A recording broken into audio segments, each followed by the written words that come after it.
So I want you to just imagine waking up one morning. Yeah. Like you're pouring your coffee, you're checking your phone like you always do, and suddenly you discover that your country is just violently at war. Right.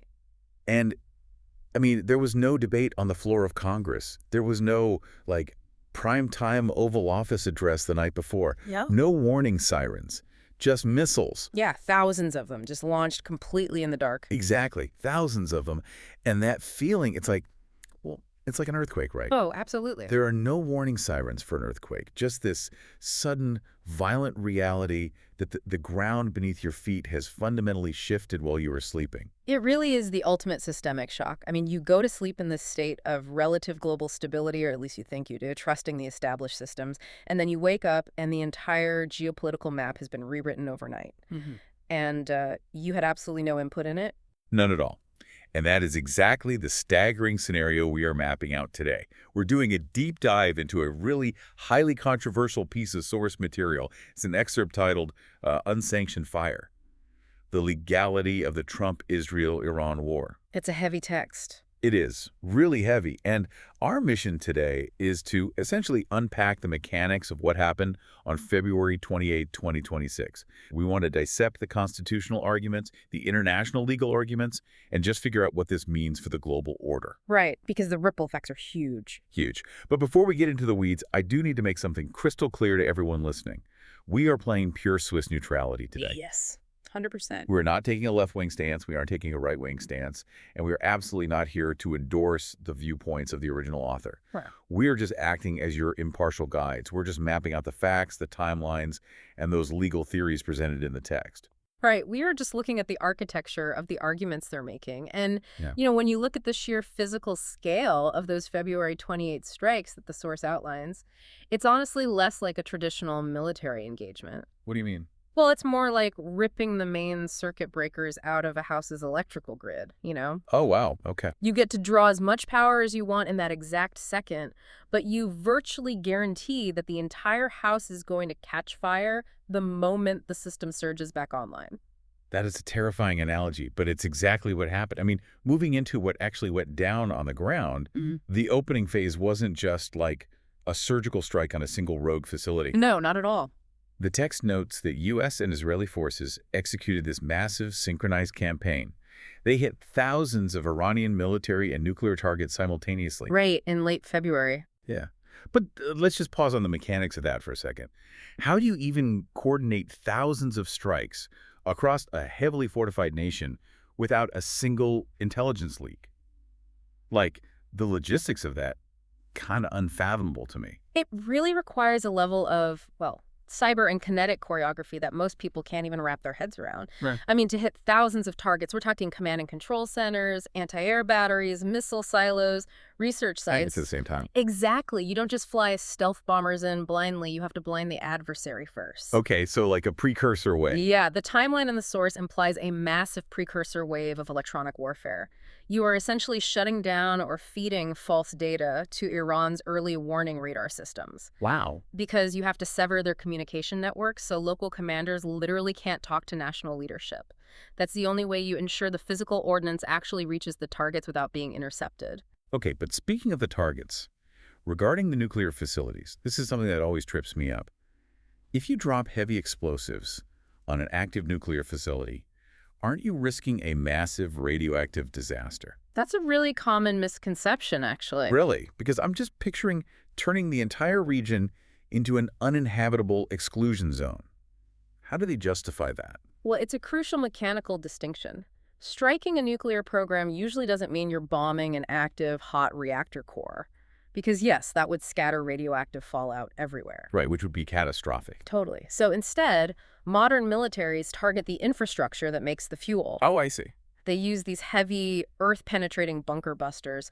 They're designed to smash through reinforced subterranean concrete. So the goal is to physically crush the highly specialized, incredibly delicate machinery. The centrifuges. Exactly. The centrifuge cascades, the heavy water production facilities, the research labs. You are aiming to destroy the equipment required to enrich uranium. Setting the clock back. Precisely.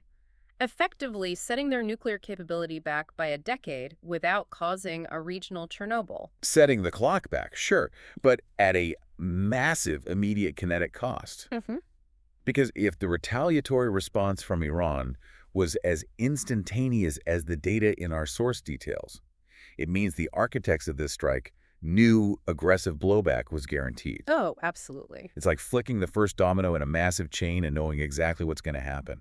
The text points out that within days, Iran was launching retaliatory missile waves. Yeah, the response was incredibly fast. Crucial global shipping lanes essentially froze overnight.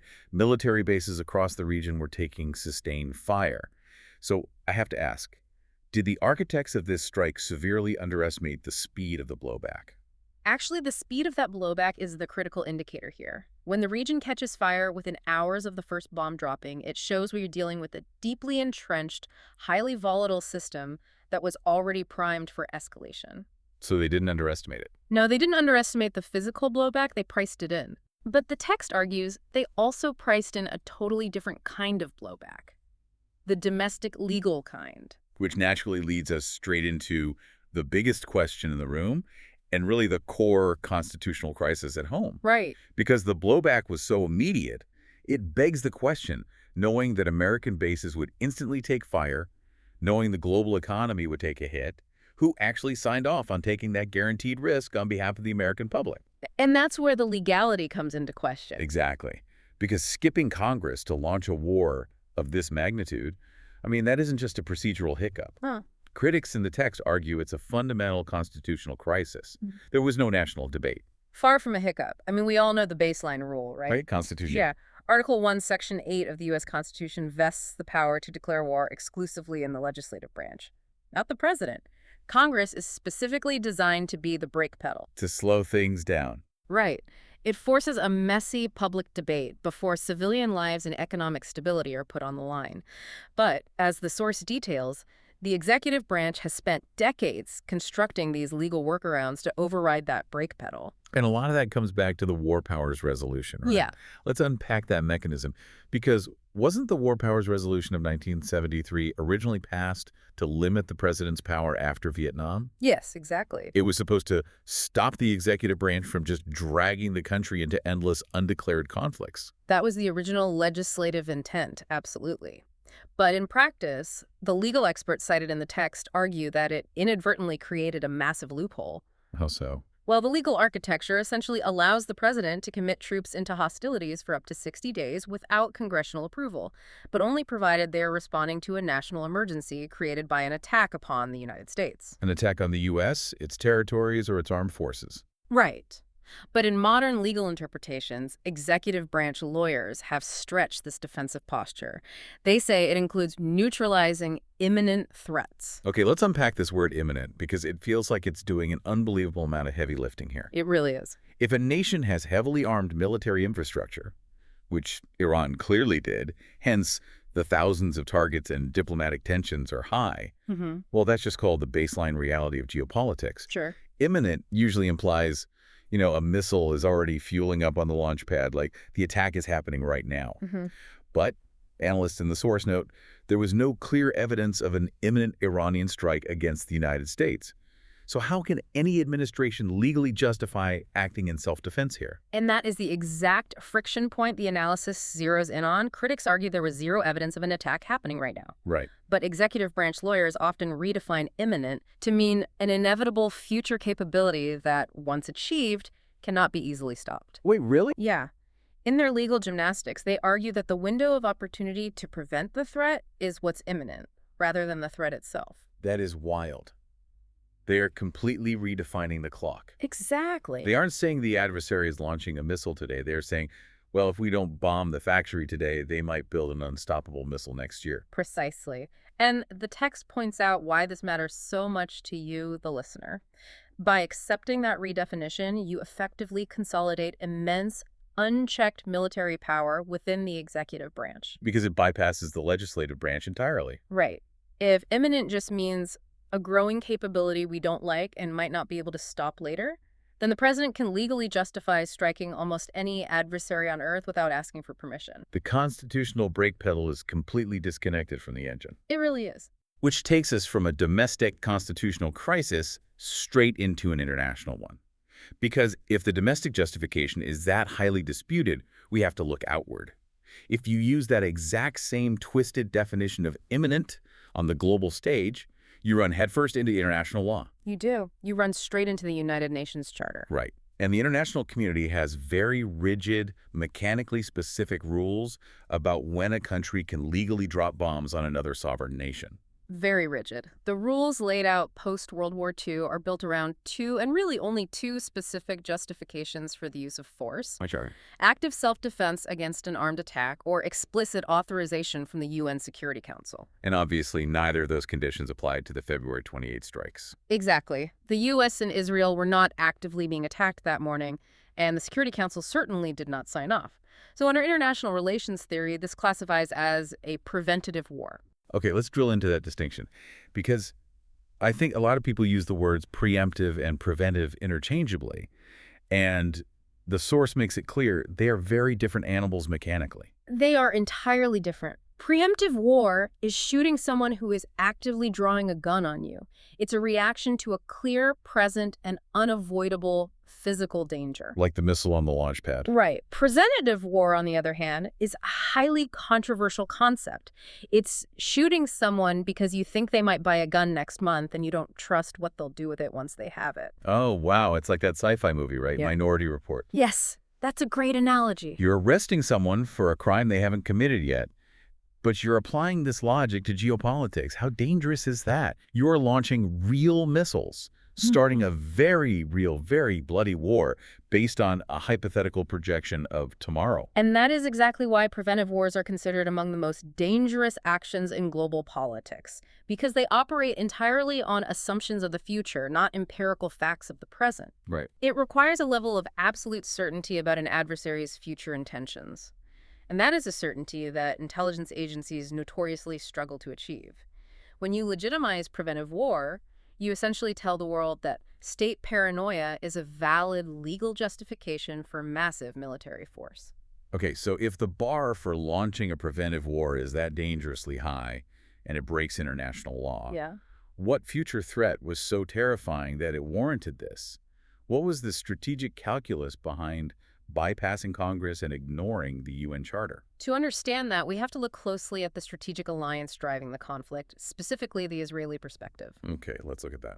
For Israeli leadership, Iran is viewed as its most dangerous adversary. Iran's advancing nuclear program and its missile capabilities aren't just a political nuisance. They view it as an existential threat, a matter of literal survival. Right. The calculus is binary for them. Either the nuclear capabilities are dismantled or the state of Israel ceases to exist. Exactly. And the reports in the source indicate that Israeli officials coordinated this strike with Washington for months based on that exact fear. Which raises a really uncomfortable question, as the text points out. It does. Did the U.S. enter this massive, unsanctioned war for its own direct defense, or purely to support an ally's strategic goal? But here's where it gets really interesting to me. There is a massive contradiction highlighted in the source, because the timeline explicitly points out that right before these strikes began, diplomatic negotiations over Iran's nuclear program were reportedly making progress. Yes, they were. Diplomats were actively at the table, so I have to push back here. If diplomacy was actually yielding results, as the source suggests, doesn't that completely destroy the argument that unannounced military action was the absolute only option left for survival? It's a glaring contradiction, and it is the centerpiece of the criticism leveled against the architects of the strike. You literally have diplomats sitting at a table negotiating, believing they are making genuine headway. While the military is loading coordinates into targeting computers. Exactly. It's like smiling on a first date while actively texting your friends under the table to plan your escape route. It implies they were never genuinely invested in the diplomatic outcome. Or, at the very least, it suggests that military action wasn't the agonizing last resort. It was the actively preferred method. It replaced diplomacy at a highly fragile moment. Wow. The critics argue this wasn't a failure of diplomacy. It was the active assassination of diplomacy by a faction that wanted the physical certainty of destroyed centrifuges, rather than the political promise of an inspection regime. But the cost of replacing diplomacy with sudden, unsanctioned military force is just astronomical. Hmm. It doesn't just impact the Middle East, it sends a shockwave through the rules that govern the entire planet. Let's look at the economic fallout, because the listener needs to know how this affects them. Absolutely. The energy markets were immediately shaken. Right. If you're wondering how a conflict halfway across the globe hits your wallet, the text outlines it perfectly. Global shipping routes faced major disruptions. The physical disruption is instantaneous. The Middle East produces a massive percentage of the world's daily oil supply, right? And so much of it flows through narrow, highly vulnerable maritime choke points. So when retaliatory missiles start flying, commercial marine insurance companies just hike the coverage premiums or revoke them entirely. Yeah, so the ships simply stop moving. And the flow of energy halts. Right. Speculative markets panic, the price of crude skyrockets overnight, and that instantly translates to the cost of gasoline at your local pump. It affects the cost of manufacturing, the cost of transporting food. It acts like a massive regressive tax on the entire global economy within hours. But beyond the economics, the text outlines an even more terrifying danger. The ultimate victim of February 28 isn't just the physical infrastructure, it's the collapse of global precedent. This is the crux of the international law argument. The post-World War II rules were very simple. Countries cannot start wars just because they feel threatened. Right. It's like the guardrails on a treacherous mountain road. The laws are there to keep everyone from going over the edge. By launching a preventative war, have we just ripped down the guardrails, leaving every other nation free to drive off the cliff whenever they want? That is the terrifying precedent the text warns about. If a powerful nation can unilaterally strike without international authorization and redefine the rules to suit their subjective fear, the entire system of global law begins to collapse. Today it's Iran. Tomorrow it could be anyone. Exactly. The global framework devolves back into pure might makes right. Every nation on Earth might suddenly claim the right to strike their neighbors using the exact same playbook. We're basically watching the guardrails of the modern era being systematically dismantled. Yeah. So to synthesize the core takeaways from all the sources we've looked at today, Please do. the events of February 28, 2026 represent an unprecedented military strike. It was executed outside the bounds of congressional debate and international law.